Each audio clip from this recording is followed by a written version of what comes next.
ಸನ್ಮಾನ ಮಾಡುವ ಕಾರ್ಯಕ್ರಮದ ಈ ಕಾರ್ಯಕ್ರಮದ ಅಧ್ಯಕ್ಷತೆಯನ್ನು ವಹಿಸಿಕೊಂಡಿರತಕ್ಕಂತ ಕರ್ನಾಟಕ ರಾಜ್ಯ ರೈತ ಸಂಘ ಹಾಗೂ ಹಸಿರು ಸೇನೆಯ ರಾಜ್ಯಾಧ್ಯಕ್ಷರಾಗಿರ್ತಕ್ಕಂಥ ಚೋಣಪ್ಪ ಪೂಜಾರಿ ಅವರ ಆದಿಯಾಗಿ ನಮ್ಮ ಈರಣ್ಣ ಸರ್ ಆದಿಯಾಗಿ ವೇದಿಕೆ ಮೇಲೆ ಆಸೀನರಾಗಿರ್ತಕ್ಕಂಥ ಎಲ್ಲ ಮುಖಂಡರ ಪಾದಗಳಿಗೂ ಶರಣಾರ್ಥಿಗಳನ್ನು ಸಲ್ಲಿಸ್ತಾ ಇಲ್ಲಿ ನೆರೆದಿರುವ ತಮ್ಮೆಲ್ಲರ ಪಾದಗಳಿಗೂ ಶರಣಾರ್ಥಿಗಳು.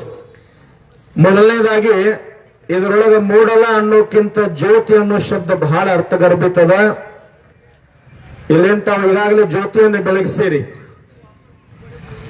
ಜ್ಯೋತಿ ಬೆಳಗಿಸಿದಾಗ ಬಹಳ ಬದುಕಿನ ಬಗ್ಗೆ ನಾವೇನು ತಿಳ್ಕೋಬೇಕಾಗಿಲ್ಲ. ಜ್ಯೋತಿ ಬೆಳಗುತ್ತಿದೆ, ಉರಿಯುತ್ತಿಲ್ಲ. ಮನುಷ್ಯ ಉರಿಯುತ್ತಿದ್ದಾನೆ, ಬೆಳಗುತ್ತಿಲ್ಲ. ಒಂದು ಮಾತಿನೊಳಗೆ ನಾವು ಬದುಕನ್ನ ತಿಳ್ಕೋಬೇಕಾಗ್ತದೆ. ನಮ್ಮ ಈರಣ್ಣ ಸರ್ ಹೇಳಿದ್ರು, ಬಹಳ ಜನ ವ್ಯಾಪಾರಸ್ಥರು ಅಲ್ಲಿ ಇಲ್ಲಿ ದೂರ ನಿಂತಾರ, ಹಂಗ ಅಂತೇಳಿ ಸರ್ ನಮ್ಮ ಇಂಚಗೇರಿ ಮಠದ ಮಾಧವಾನಂದ ಪ್ರಭುಜಿಯವರು ಹೇಳ್ತಾ ಇದ್ರು, ಯಾವ್ದಾದ್ರು ಹಳ್ಳಿ ಒಳಗ ಭಜನಾ ಮಾಡ್ಕೊಂತ ಹೋಗುವಾಗ ಮಾಧವಾನಂದ ಪ್ರಭುಜಿಯವ್ರಿಗೆ ಕೇಳಿದ್ರಂತ, ಅಲ್ರಿ ಅಪ್ಪ ಓಣ್ಯಾಗ ಹೊಂಟಿರಿ, ಯಾವ ಹೆಣ್ಮಕ್ಳು ಬರವಾರು ಗಂಡು ಮಕ್ಕಳು ಬರವಾರು, 4 ಜನ ಭಜನೆ ಮಾಡ್ಕೊಂತ ಹೊಂಟಿವಿ, ಮತ್ತೆ ಭಜನೆ ಯಾಕೆ ಮಾಡೋ ಸುಮ್ಮನೆ ಹೋಗುಣ್ರಿ ಅಂತಂದಾಗ ಮಾಧವಾನಂದ ಪ್ರಭುಜಿಯವ್ರ ಬಾಯಾಗ ಬರ್ತದ ಶಬ್ದ, ಹಂಗಲ್ಲಪ್ಪ, ನಿಮಗೆ ಯಾಕೆ ಭಜನಾ ಮಾಡಕ್ ಹಚ್ಚಿನಿ ಅಂತಂದ್ರ ಯಾರೋ ವಯಸ್ಸಾದ ಹಿರಿಯರು ಮನ್ಯಾಗ ಕುಂತಿರ್ತಾರ, ಗರ್ಭವತಿ ಆಗಿರ್ತಕ್ಕಂಥ ತಾಯಿ ಮನೆಯೊಳಗೆ ಕುಂತಿರ್ತಾಳ. ನೀವು ಓಂ ನಮಃ ಶಿವಾಯ ಹರಿಮಾಧವ ಗುರುಮಾಧವ ಅನ್ನೋ ಶಬ್ದ ಏನೈತಲ್ಲ, ಆ ತಾಯಿ ಗರ್ಭದೊಳಗಿರ್ತಕ್ಕಂಥ ಮಗುವಿನ ಕಿವಿ ಕೇಳಿಸ್ತಾರ, ಮುಂದೆ ಜ್ಞಾನಿಯಾಗಿ ಹುಡ್ತಾನೋ ನೀವು ಮಾಡ್ಕೊಂತ ಹೋಗಂತಿದ್ರಂತ. ಬೆಳಗಬೇಕಾಗ್ಯದ ಬದುಕೊಂದಿಷ್ಟು. ಬಹಳ ಜನ ಬಹಳ ವಿಷಯಕ್ಕೆ ಹೋಗೋದು ಬೇಡ. 12ನೇ ಶತಮಾನದೊಳಗೆ ಬಸವಾದಿ ಶರಣರಾಗಿ ಹೋದ್ರು. ಲಕ್ಷದ ಮೇಲೆ 96,000 ಶರಣರು ಕಲ್ಯಾಣದೊಳಗೆ ಯಾಕೆ ಸಮಾಗಮಗೊಂಡಿದ್ರು ಅಂತಂದ್ರ, ಈ ಕನ್ನಡ ನಾಡಿನೊಳಗೆ ಧರ್ಮ ಜಾತಿ ಮತ ಪಂಥ ಭೇದ, ದೊಡ್ಡವ ಸಣ್ಣವ ಮೇಲು ಕೀಳು, ನಾ ಹೆಚ್ಚು ನೀ ಹೆಚ್ಚು ಇದೆಲ್ಲ ಹೆಚ್ಚಾಗಿ ಹೋಗಿತ್ತು. ಅಂಧಕಾರ ಹೆಚ್ಚಾಗಿತ್ತು, ಅನಕ್ಷರತೆ ಹೆಚ್ಚಾಗಿತ್ತು, ಮಹಿಳಾ ಅಸಮಾನತೆ ಆಗಿತ್ತು. ಬಹಳ ಜನರನ್ನ ಜಾತಿ ಹೆಸರ ಮ್ಯಾಗ ಸಮಾಜದ ಪರದೆಯಿಂದ ದೂರ ತಳ್ತಾ ಇದ್ರು. ಅದೆಲ್ಲವನ್ನ ದೂರ ಸರಿಸಿ ಸಮಾನತೆಯನ್ನ ಸಾರುವ ಸಲುವಾಗಿ ನಡೆದಂತೆ ನುಡಿದು ನುಡಿದಂತೆ ನಡೆದು ಸರ್ವ ಸಮತಾ ಸಮಾಜವನ್ನ ಕಟ್ಟುವ ಸಲುವಾಗಿ ನಾಡಿನ ಹುಟ್ಟಿದಂತವ್ರು ಬಸವಾದಿ ಪ್ರಮುಖರು ಹುಟ್ಟಿದ್ರು. ಅದಕ್ಕಾಗಿ ಇವತ್ತು ನೆನಪು ಮಾಡ್ಕೊಳಕತ್ತೀವಿ ನಾವೆಲ್ಲ. ಬಹಳ ವಿಷಯದ ಆಳಕ್ಕೆ ಹೋಗೋದಿಲ್ಲ, ನೇರವಾಗಿ ಹೇಳ್ತೀನಿ. ಅಲೆಕ್ಸಾಂಡರ್ ಅಂತ ಹೋದ, ಅವ ಸಾಯೋ ಕಾಲಕ್ಕೆ ಏನಿತ್ತು ಅಂದ್ರ ಬಂಗಾರದ ಕಿರೀಟ ಹಾಕೊಂತಿದ್ದ, ಬಂಗಾರದ ಪಾದರಕ್ಷೆ. ಕೊನೆಗಾಲಕ್ಕ ಜಗತ್ತನ್ನ ಗೆಲ್ಲಬೇಕಂತ ಸಂಕಲ್ಪ ಕೊನೆಗೊಂದಷ್ಟ ಮಂಕ್ ಹಿಡ್ಕೊಂಡಿತ್ತು. ತನ್ನ ಮಂತ್ರಿಗಳನ್ನೆಲ್ಲರನ್ನು ಕರೀತಾನ. ಇನ್ನು 2-3 ದಿನದೊಳಗೆ ನಾನು ಸಾಯ್ತೀನಿ ಅಂತ ಗೊತ್ತಾದ ತಕ್ಷಣ ಮಂತ್ರಿಗಳಿಗೆ ಹೇಳ್ತಾನ, ನನ್ನ 3 ಮಾತುಗಳನ್ನು ನೀನು ನಡೆಸಿಕೊಡ್ಬೇಕು ಅಂತ ಕೇಳ್ದ. ಆಯ್ತ್ರಿ ಅಂದ್ರು. ಯಾಕಂದ್ರೆ ಜಗತ್ತನ್ನ ಗೆದ್ದಬೇಕಂತೇಳಿ ಅಂದಿರ್ತಕ್ಕಂಥ ಚಕ್ರವರ್ತಿ ಮಂತ್ರಿಗಳಿಗೆ ಹೇಳ್ತಾನ, ನನ್ನ 3 ಕೊನೆ ಆಶೆಗಳನ್ನು ನಡೆಸಿಕೊಡ್ಬೇಕು ಅಂತೇಳಿ.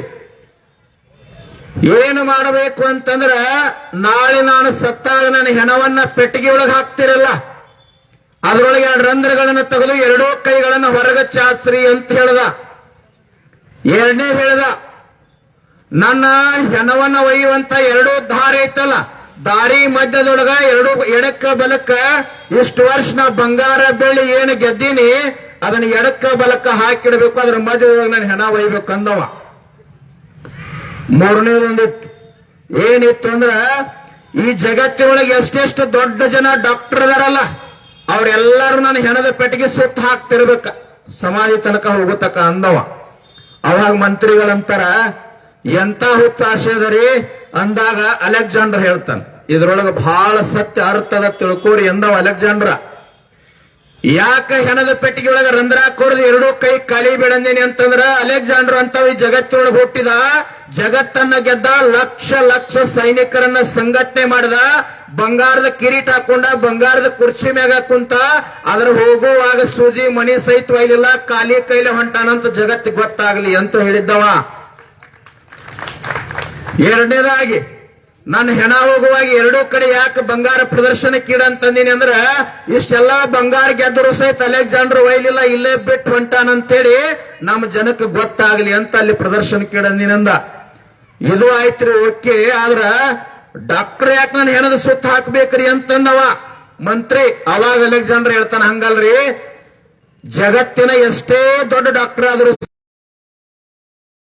ಡಾಕ್ಟರ್ ಯಾವ ಹುಟ್ಟಿಲ್ಲ ಅಂತ ಜಗತ್ತಿಗೆ ಗೊತ್ತಾಗ್ಲಿ ಅಂತ ಅದಕ್ಕೆ ಡಾಕ್ಟರ್ ಸುತ್ತಾಕತ್ತೀನಿ ಅಂತ. ನಿಂಗಪ್ಪಣ್ಣ ಅರ್ಥ ಆಯ್ತು? ಹಾ, ಯಾವುದು ಶಾಶ್ವತ ಅಲ್ಲ. 84 ಲಕ್ಷ ಜೀವ ಯೋನಿಯೊಳಗೆ ಸುತ್ತ ಹಾಕಿ ಹಾಕಿ ಹಾಕಿ ನಾವು ನೀವೆಲ್ಲ ಕೊನೆಗೆ ಮಾನವ ಜನ್ಮಕ್ಕೆ ಬಂದೇವಿ. ಆಯುಷ್ಯ 10 100 ನಿದ್ರೆಗೆ ಹೋಗ್ಯಾವ 50, ಪ್ರಾಯಕ್ಕೆ 20, ಪ್ರಾಯದಲ್ಲಿ ಮಾಡಿದ ಗಾಯಕ್ಕೆ 30 ಅಂತ ಹೇಳ್ತಾರ. ಆಯುಷ್ಯ ವ್ಯರ್ಥ ಆಗಿ ಹೋಗ್ಯದ. ನಾವೆಲ್ಲ 70, 80 ವರ್ಷ, 60 ವರ್ಷ, 50 ವರ್ಷ ಕೊನೆ ಘಟ್ಟಕ್ಕೂ ಬಂದಿವಿ, ಇನ್ನು ಯುವಕರಿದ್ದೀವಿ. ಯಾವಾಗ ಹೋಗ್ತದೆ ಗೊತ್ತಿಲ್ಲ.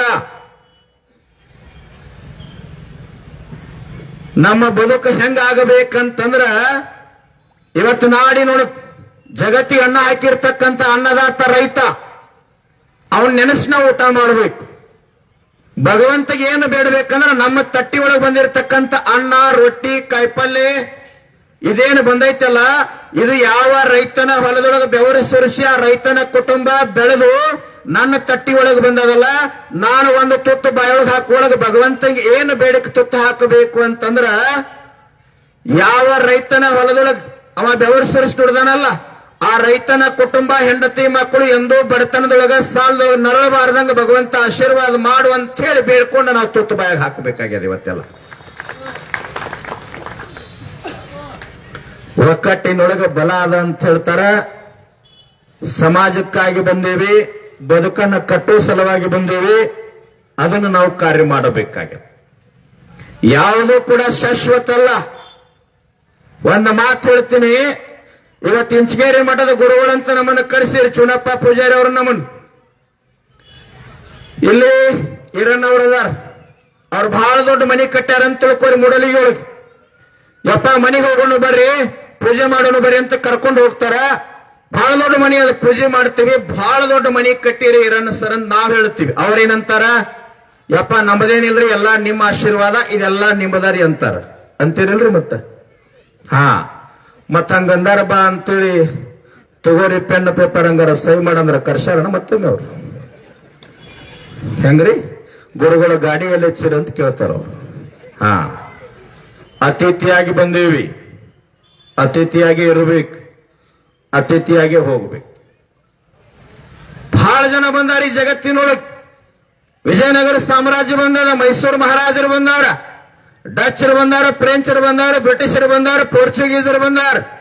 ಇಡೀ ಭಾರತ ನಂದಂದಾರ, ಎಲ್ಲ ಕೊಳ್ಳೆ ಹೊಡೆದಾರ, ಎಲ್ಲ ನಂದಂದು ಎಲ್ಲ ತುಂಬಿಕೊಂಡು ಚೀಲ ಕಟ್ಕೊಂಡು ಹೋಗ್ಯಾರ. ಆದ್ರ ಭಾರತದ ಸಂತ ಮಹಾತ್ಮರ ಪಾದಕ್ಕೆ ಶರಣಾಗಿ ಹೋಗ್ಯಾರ ಅವರು. ಯಾವುದೂ ಶಾಶ್ವತ ಅಲ್ಲ. ವಿಜಯನಗರ ಸಾಮ್ರಾಜ್ಯದೊಳಗೆ ಏನು ಮಾಡ್ತಾ ಇದ್ದಾರೆ, ಬಂಗಾರ, ಬೆಳ್ಳಿ, ವಜ್ರವನ್ನ ನೀವ್ ಹೆಂಗ ಜೋಳ ಸೇರ್ನ್ಯಾಗ ಮಾರ್ತಿರಲ್ಲ, ಹಂಗ ಸೇರ್ನ್ಯಾಗ ಮಾರಾಟ ಮಾಡಿರ್ತಕ್ಕಂಥ ಪರಂಪರೆ ಇವತ್ತು ಹಾಳ ಹಂಪಿ ಕಲ್ಲಾಗಿ ಬಿದ್ದದ. ಯಾವುದೂ ಶಾಶ್ವತ ಅಲ್ಲ. ಎಷ್ಟೋ ಚಕ್ರವರ್ತಿಗಳು ಬಂದಾರ, ಕೊನೆಗೆ ಸಾಯೋ ಕಾಲಕ್ಕೆ ನರಳಿ ನರಳಿ ನರಳಿ ಹೋಗ್ಯಾರ. ಅವ್ರು ಬಂಗಾರು ಬಂದಿಲ್ಲ, ಭೂಮಿನೂ ಬಂದಿಲ್ಲ, ಶರಣಾದಂತ ರಾಜಮನೆತನಗಳು ಬೆನ್ನು ಹತ್ತಿಲ್ಲ, ಕಡೆಗೆ ಹೆಂಡತಿ ಮಕ್ಕಳು ಸಹಿತ ಮೈ ಮುಟ್ಟಿಲ್ಲ. ನಾ ಬಹಳ ಸಾರಿ ಹೇಳ್ತಿರ್ತೀನಿ, ಕೋವಿಡ್ ಒಳಗೆ ಎಷ್ಟೋ ಮಂದಿ ಸತ್ರ ಹೆಣ ಸಹಿತ ಮುಟ್ಟಿಲ್ಲ. ಹೆಂಡತಿ ಮಕ್ಕಳು ದೂರ ನಿಂತಾವ, ಮಕ್ಕಳು ದೂರ ನಿಂತಾವ, ಮಕ್ಕಳಿಗಾಗಿ ಆಸ್ತಿ ಮಾಡಿವಿ ನಾವೆಲ್ಲ. ಯಾಕ್ರಿ ಗುರುಗಳು, ಚಿಕ್ಕಮಟ್ಟ ಗುರುಗಳು ನಗಬೇಡ್ರಿ, ಹಂಗೈತ್ ಬದುಕು. ಯಾವುದು ಶಾಶ್ವತ ಅಲ್ಲ, ಬಹಳ ಸತ್ಯವಾಗಿರ್ತಕ್ಕಂಥದ್ದು. ನಮ್ಮ ಒಂದು ಸಂಕಲ್ಪ ಏನು ಅಂತಂದ್ರ,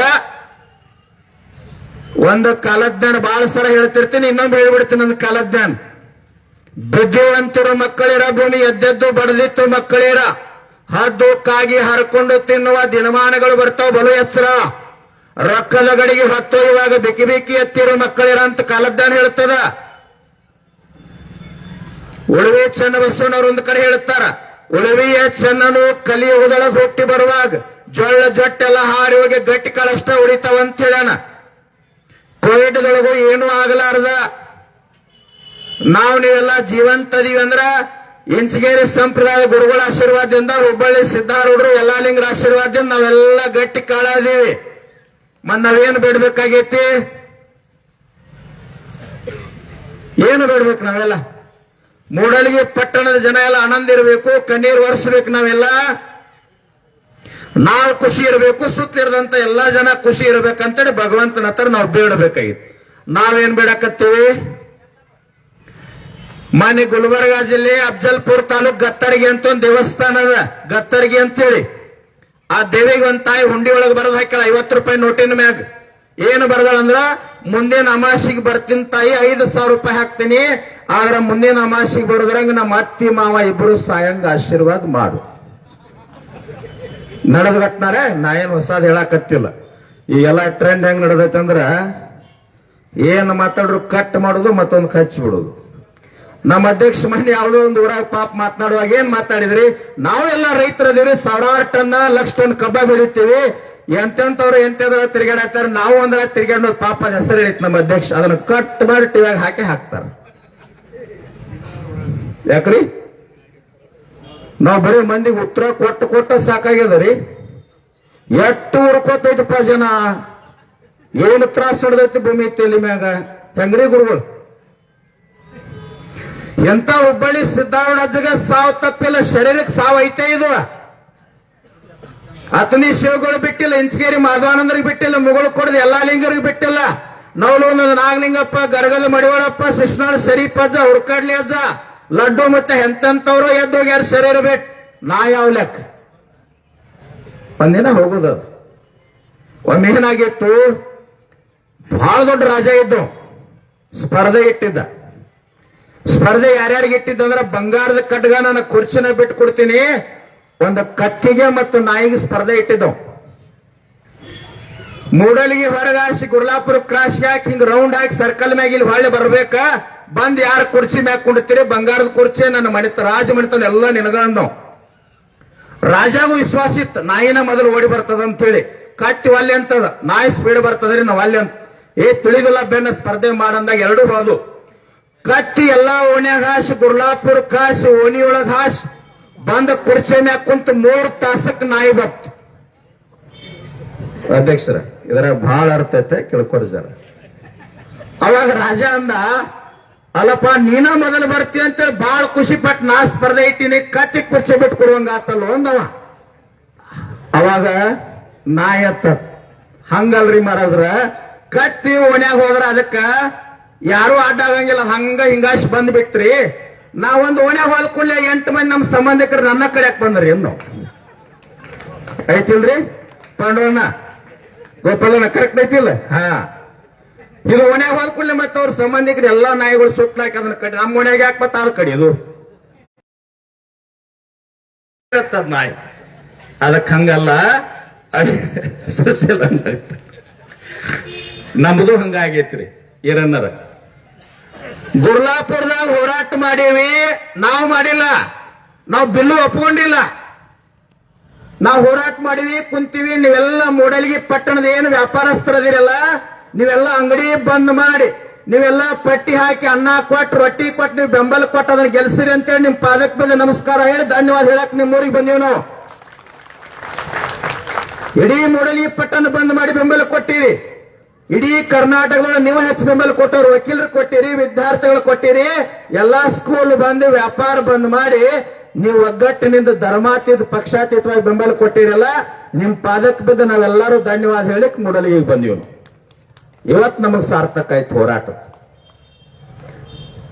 ನಾವ ಶ್ರೀಶೈಲಣ್ಣ 300 ರೂಪಾಯಿ ಒಪ್ಪೇ ಇಲ್ಲ. ನಾವ ಯಾರೋ ಟಿವ್ಯಾಗ ಬತ್ತು ಗುಲಾಲ್ ಹಚ್ಕೊಂಡ್ರು ನಮ್ಮನ್ನ ಎತ್ತಿಡಿದ್ರು ಅಂದ್ರೆ ನೀವು ಒಪ್ಕೊಂಡಿದ್ ನಮ್ದೇನೈತೆ ಅಲ್ಲಿ.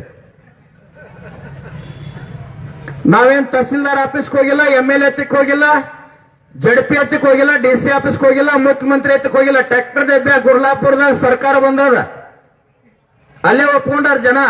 ನಾವೇನು ಒಪ್ಕೊಂಡಿಲ್ಲ. ಹೋರಾಟ ನಾವು ಮಾಡಿಲ್ಲ, ನೀವು ಮಾಡಿರಿ. ನೀವು ಊಟ ಹಾಕಿರಿ, ಅಲ್ಲಿ ಡಬ್ಬಿ ಮ್ಯಾಗ ನಾವು ಕೂತೀವಿ ಅಷ್ಟೇ. ನಾ ಅಂದ್ರ ಉಳಿಯಂಗಿಲ್ಲ ಅಂತ ಹೇಳ್ತಾರೆ. ನೀವೆಲ್ಲ ಇದ್ದಾಗ ನಾವು ಹೆಂಗ್ರಿ ಇರನ್ ಸರ್, ಎಷ್ಟು ಮಂದಿ ಉಟ್ಕೊಂಡಾರ ನಮ್ಮ ಸಂಬಂಧಿಕರೀಗ. ಚೋಣಪ್ಪ ಏನ್ರಿ ಮಾತಾಡ್ಬೇಕು ಚಲೋನ, ಒಟ್ಟ ಚಲೋನ ತ್ರಾಸ ಆಗತ್ತದ್ರಿ. ಹೌದ್ರಿ, ಪ್ರೀತಿ ಹೆಚ್ಚಾಗಿ ಹೌದ್ರಿ. ಮತ್ ಸಂಬಂಧಿಕರು ಬಾಡಲ್ಲ, ಓಣ್ಯಾಗ ದಾಟಿ ಬರೋದು ಬೇರೆ ಅದ. ಸಂಬಂಧಿಕರು ಹೆಚ್ಚಿದ್ರನ್ನ ಬಿಡಕ್ ಸಾಧ್ಯ. ಶ್ರೀಶೈಲನ ಅರ್ಥ ಐತ್ರ ಇದರ ತಿಳ್ಕೊರ್. ಹಾ, ಬಾಳ್ ಮಾತಾಡಂಗಿಲ್ಲ, ಮೊದಲ ಕಟ್ ಮಾಡಿ ಹೊಂಟಾವು ಕಾರ್ಯಕ್ರಮ ನಮ್ಮ ಬಾಳ ಅಸಂಖ್ಯ ಹೋಗೋ ಕ್ಷಮೆ ಇರ್ಲಿ. ಕೊನೆ ಒಂದು ಮಾತೇಳಿ ನಾನು ಮಾತು ಮುಗಿಸ್ತೇನೆ. ಇಬ್ಬರು ಜನ ಅಣ್ಣ ತಮ್ಮ ಇದ್ರು. ತಮ್ಮ ಗಾಡಿ ಬರ್ತಾನಿಲ್ಲ? ಹಾ ನಡೀತಾವ, ಗಾಡಿ ಬರುತ್ತಕ್ಕ. ಹಾ, ಇಬ್ಬರು ಜನ ಅಣ್ಣ ತಮ್ಮ ಇದ್ರು. 100 ಎಕರೆ ಹೊಲ ಇತ್ತವ್ರು. 50 ಎಕರೆ ಊರಾಗ ಹಿರಿಯರು ಪಾಲ ಮಾಡಿ ಕೊಟ್ರು. ಸಮಾಧಾನ ಇಲ್ಲ, ಸೀಮಿ ಜಗಳ. ಮುಂಜಾನೆ ಇವು ಹೊಲಕ್ಕೆ ಹೋದಾಗ ಅಣ್ಣ ಬಂದಿಲ್ಲ ಅಂತ ಸೀಮಿ ಕಲ್ ಆ ಕಡೆ ಒದಿತಿದ್ದ. ತಮ್ಮ ಮನೆಗೆ ಬಂದಾಗ ಅಣ್ಣ ಹೋಗಿದ್ದ, ಸೀಮಿ ಕಲ್ ಈ ಕಡೆ ಒದಿತಿದ್ದವ. 50 ಎಕರೆ ಬಂದೈತೆ, ಅದು ಖುಷಿ ಇಲ್ಲ. ಸೀಮೆಯಾಗಿಂದ ಅರ್ಧ ಬರ್ಲಿತ್ತಿದ್ರು ಇಬ್ರು. ಕಲ್ ಹಿಂಗ 6 ತಿಂಗಳು ಹೋದ್ರು ಕಲ್ ಹತ್ತಿತ್ತದ. ಒದಿರಿ ಎಷ್ಟು ಒದಿರಿ, ನಾಳೆ ನೀವು ಇಬ್ರು ಸತ್ತಾಗ ನಿಮ್ಮ ಗೋರಿ ಮ್ಯಾಗ ಗೊಟ್ಟದ ಕಲ್ಲಾಗಿ ನಾನು ಹಾಕೊಂಡಿರ್ತೀನಿ ಅಂತಿತ್ತ. ಎಷ್ಟು ಕಲ್ಲು ಹೋಗ್ಯಾವ್ರಿ? ಕಲ್ಲಿಗೆ ನೀರು ಹಾಕಿ ಕಾಯಿ ಹೊಡೆದ ಆ ಕಲ್ಲು ತೆಗದಾರ. ಈಗ ಮ್ಯಾಗ ಕಬ್ಬ ಹಚ್ಚಾಕತ್ತಾರ, ಇನ್ನೊಂದು ಕ್ವಿಂಟಲ್ ಅದಿತ್ತು ಅಂತೇಳಿ. ಯಾಕ್ರಿ? ಎಲ್ಲಾನು ಹೋಗ್ತದ ಒಂದಿನ. ನಾ ಹೇಳೋದ್ರೊಳಗೆ ಯಾಕೆ ವಿನಂತಿ ಮಾಡ್ಕೊಳಕತ್ತೀನಿ ಅಂದ್ರೆ, ಎಷ್ಟೋ ಮಂದಿ ಬಂದಾರ, ಎಷ್ಟೋ ಮಂದಿ ಹೋಗ್ಯಾರ, ಎಷ್ಟೋ ಮಂದಿ ಬರ್ತದ, ಎಷ್ಟೋ ಮಂದಿ ಹೋಗ್ತದ. ಭಗವಂತ ನಮಗೊಂದು ಆಯುಷ್ಯ ಕೊಟ್ಟಾನ, ಒಂದು ಪಾತ್ರ ಕೊಟ್ಟಾನ. ಯಾವ ಪಾತ್ರ ಕೊಟ್ಟಾನ ಅಂದ್ರೆ, ಇಷ್ಟೆಲ್ಲಾ ರೋಗದೊಳಗೂ ಬದುಕಿ ಉಳಿದಿವಿ ಅಂತಂದ್ರ ಸಾಧು ಸಂತರ ಸೇವಾ, ರೈತರ ಸೇವಾ, ಸೈನಿಕರ ಸೇವಾ, ಬಿದ್ದಂತವ್ರ ಸೇವಾ, ದೀನ ದಲಿತರ ಸೇವಾ ಮಾಡೋ ಸಲ ಉಳಿಸ್ಯಾನ. ಇದು ಅದಕ್ಕ ಸಾರ್ಥಕ ಆಗಬೇಕು. ಡೆಬ್ಬ್ಯಾಗ ಬಂಗಾರ ತುಂಬೋದಾಗಬಾರ್ದು. ಬಂಗಾರ ಕೆಳಗ ನಾವು ಹೋಗ್ತೀವಿ, ಉಳಿಯೋದಿಲ್ಲ. ಬದುಕು ಬಹಳ ಸರಳ, ಅದರೊಳಗ ನಾವು ಹೋಗ್ಬೇಕು. ಕಟ್ಟಬೇಕು. ಎಂತ ಸಾಮ್ರಾಜ್ಯ ಕಟ್ಟಬೇಕಂತಂದ್ರ ನಾವು ಅಡಿಕೆ ಹೋದ್ರು 1000 ವರ್ಷ ನೆನೆಸುವಂತ ಸಾಮ್ರಾಜ್ಯ ಕಟ್ಟಬೇಕು. ಅದನ್ನ ಅಂಬೇಡ್ಕರ್ ಕಟ್ಟಿದ್ರು, ಸಂಗೊಳ್ಳಿ ರಾಯಣ್ಣ ಕಟ್ಟಿದ್ದ, ಬಸವಣ್ಣ ಕಟ್ಟಿದ್ದ, ಡಾಕ್ಟರ್ BR ಅಂಬೇಡ್ಕರ್. ಸ್ವತಂತ್ರ ಹೋರಾಟದೊಳಗ 47 ಜನ ಹೋರಾಟಗಾರ ಕಟಕಟಿ ಒಳಗೆ ನಿಂತಿದ್ರು. ಡಾಕ್ಟರ್ BR ಅಂಬೇಡ್ಕರ್ ವಾದ ಮಾಡ್ತಾ ಇದ್ರು.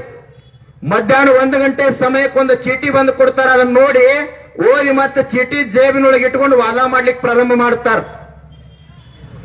2:15 ಊಟಕ್ಕೆ ಬಿಟ್ಟಾಗ ಬ್ರಿಟಿಷ್ ಜಡ್ಜ್ ಕೇಳ್ತಾನೆ, ಸರ್ ನಿಮ್ಗೊಂದು ಚೀಟಿ ಬಂತಲ್ಲ, ಅದ್ರೊಳಗೆ ಏನಿತ್ತು ಅಂತಂದಾಗ ಡಾಕ್ಟರ್ BR ಅಂಬೇಡ್ಕರ್ ಹೇಳ್ತಾರೆ, ಸರ್ ನನ್ನ ಧರ್ಮ ಪತ್ನಿ ತೀರಿ ಹೋದ್ರು, ಅದು ಚೀಟಿ ಬಂತು, ಓದಿ ಮತ್ತೆ ಜೇಬಿನೊಳಗೆ ಇಟ್ಕೊಂಡು ವಾದ ಮಾಡ್ತಾ ಇದ್ದೆ ಸರ್ ಅಂತ ಹೇಳಿದ್ರು. ಅವಾಗ ಬ್ರಿಟಿಷ್ ನ್ಯಾಯವಾದಿ ಕೇಳ್ತಾನ, ಸರ್ ನನ್ನ ಧರ್ಮ ಪತ್ನಿ ತೀರಿದ ಸುದ್ದಿ ನನಗೆ ಬಂದಿತ್ತಂದ್ರ ಕೋರ್ಟ್ ವಾದ ಮಾಡೋದನ್ನು ಬಿಟ್ಟು ನಾನು ಮನೆಗೆ ಹೋಗ್ತಾ ಇದ್ದೆ, ಮತ್ ನೀವ್ಯಾಕೆ ವಾದ ಮಾಡ್ತಾ ಇದ್ದೀರಿ ಅಂತಂದಾಗ ಡಾಕ್ಟರ್ BR ಅಂಬೇಡ್ಕರ್ ಹೇಳ್ತಾರೆ, ಸರ್ ನನ್ನ ಹೆಂಡತಿ ತೀರಿ ಹೋಗ್ಯಾಳ, ನಾ ಮನೆಗೆ ಹೋದ್ರು ವಾಪಸ್ ಬರಂಗಿಲ್ಲ, ಆದ್ರ ನಾ ಯಾಕೆ ವಾಪಸ್ ವಾದ ಮಾಡಕತ್ತೀನಿ ಅಂತಂದ್ರ, ಸ್ವತಂತ್ರ ಹೋರಾಟದೊಳಗೆ ಗಟ್ಟಿಯಾಗಿ ಕೆಚ್ಚದೆಯಿಂದ ಹೋರಾಟ ಮಾಡಿ ಸ್ವತಂತ್ರ ಕೊಡಿಸಿರ್ತಕ್ಕಂತ ಹೋರಾಟಗಾರರು 47 ಜನ ಕಟಕಟಿ ಒಳಗೆ ನಿಂತಾರ. ನಾವು ವಾದ ಮಾಡ್ಲಿಲ್ಲ ಅಂದ್ರೆ ಗಲ್ಲಿಗೆ ಹೋಗ್ತಾರ, ಸರ್ ಬಿಡಿಸ್ಬೇಕು, ಅದಕ್ಕೆ ವಾದ ಮಾಡ್ತಾ ಇದ್ದೀನಿ ಅಂತ ಹೇಳಿದ್ರು. ಅಂಬೇಡ್ಕರ್ ಶಿಕ್ಷಣ, ಅಂಬೇಡ್ಕರ್ ಗಟ್ಟಿತನ, ಹೋರಾಟ ಈ ಸಮಾಜಕ್ಕಾಗಿತ್ತು. ಸಂಗೊಳ್ಳಿ ರಾಯಣ್ಣ ಯಾಕೆ ನಂದಗಡದೊಳಗೆ ಗಲ್ಲಿಗೇರಿಸು ಅಂತ ಹೇಳ್ದ? ಚೆನ್ನಮ್ಮನ ಸಂಸ್ಥಾನವನ್ನು ಉಳಿಸುವ ಸಲುವಾಗಿ, ಹೋರಾಟ ಮಾಡುವ ಸಲುವಾಗಿ ಹಳ್ಳಿ ಹೋಗಿ ಕಾಳು ಕಡಿ ಸಂಗ್ರಹ ಮಾಡ್ತಾ ಇದ್ದ.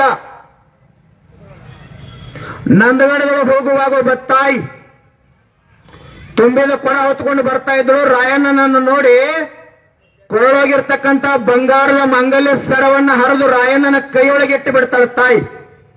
ಅವಾಗ ರಾಯಣ್ಣ ಅಂತಾನ, ತಾಯಿ ಮಂಗಲ್ಯ ಸರ ಕಿತ್ತು ಕೊಟ್ಟಿ ಅಂದ್ರೆ ನಿನ್ನ ಸುಮಂಗಲಿ ಹೋಗ್ತದೆ ಅಂತಂದಾಗ ಆ ತಾಯಿ ಹೇಳ್ತಾಳ, ರಾಯಣ್ಣ ನಾನು ಮನೆಗೆ ಹೋಗಿ ಗಂಡನ ಕಡೆಯಿಂದ ಅರಿಶಿನ ಬೇರ್ ಕಟ್ಕೊಂತೀನಿ, ಆದ್ರೆ ನಿನ್ನ ಕೈಯೊಳಗೆ ಬಂಗಾರದ ಸರ ಯಾಕೆ ಕೊಟ್ನಿ ಅಂತಂದ್ರ, ಇದನ್ನ ಮಾರಿ ಕಾಳು ಕಡಿ ತಗೋ, ಸ್ವತಂತ್ರ ಹೋರಾಟದೊಳಗೆ ಭಾಗವಹಿಸಿರ್ತಕ್ಕಂಥ ಹೋರಾಟಗಾರಿಗೆ ಅನ್ನ ಆಗ್ತದ, ಶಕ್ತಿ ಆಗ್ತದ, ಮಾಂಗಲ್ಯ ಸರ ವ್ಯರ್ಥ ಆಗೋದಿಲ್ಲ ರಾಯಣ್ಣ.